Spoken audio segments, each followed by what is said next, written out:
had this business much too long, but it's a good viewpoint to watch the passing parade that this world shows us on a daily basis. And in that respect, this is a comfortable seat from which to watch it.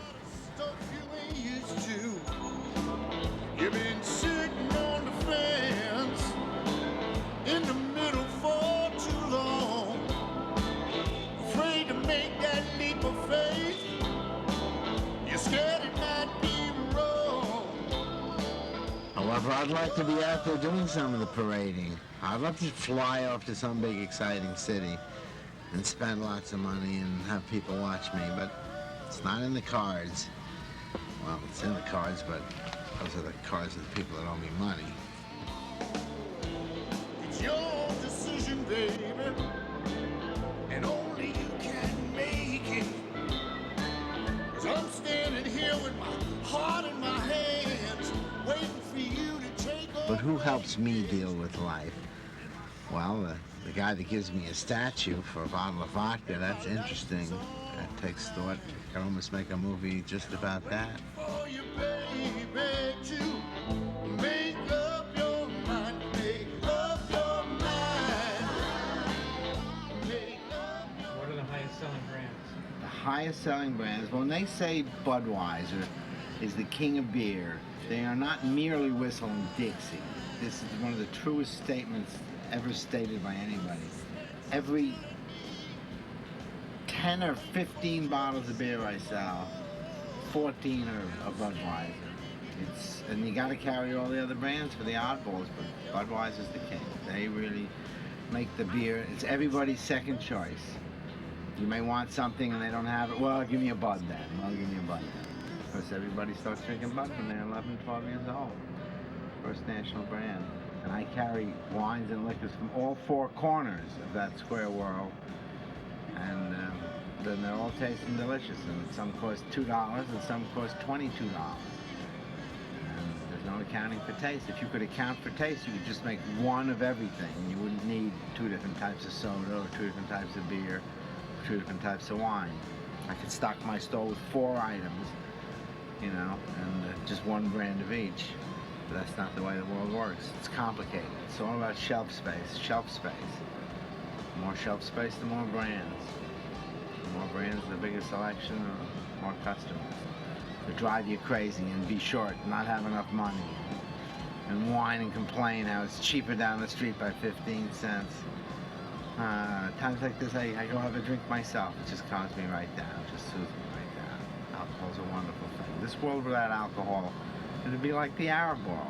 They'd be like bombing things and blowing things up because they need a drink. They should just calm down, have a drink. But they can't. It's religion.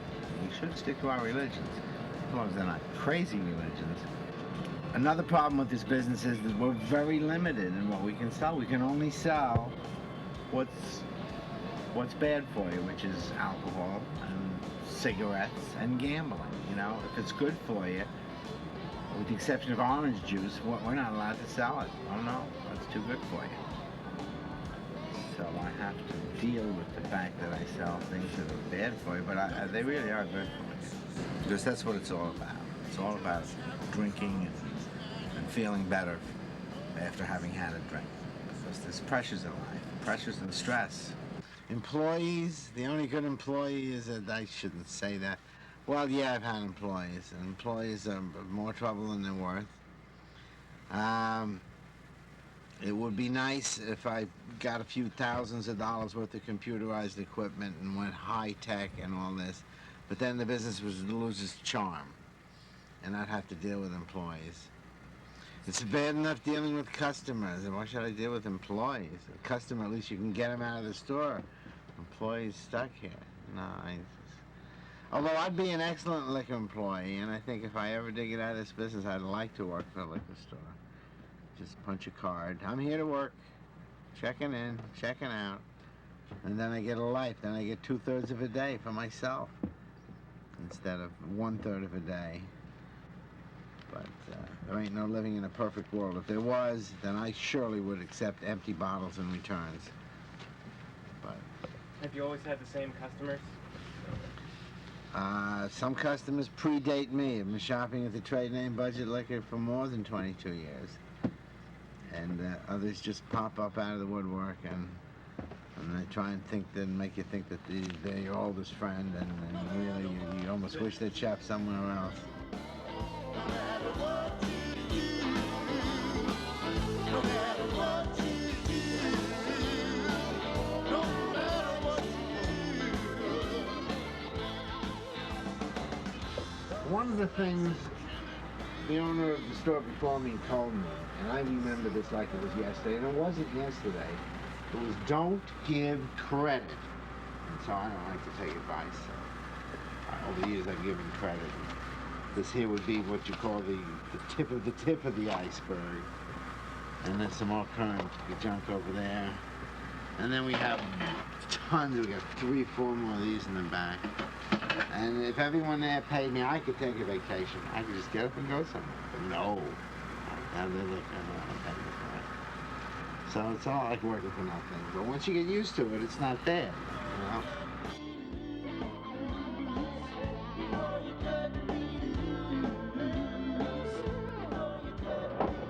Yeah, we're rolling now. Most of my customers have cash. Cash is a good thing, and I can work with cash. Sometimes my customers, they need a drink and they don't have cash, and it's really humorous what they do have. I once took a gorgeous Venus de Milo statue, not quite full size, and I gave that away for, I think, a case of beer, clearly worth 2 or 3 cases of beer. This Venus de Milo is inspirational, if not perspirational. And of course this doesn't really help getting checks to balance and things like that, but it's part of the business, the way I see it.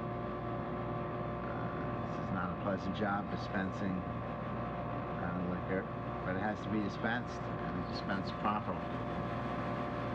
Taxes collected properly. And it leaves just a little something for the landlord and maybe a piece of meat 2 or 3 days a week.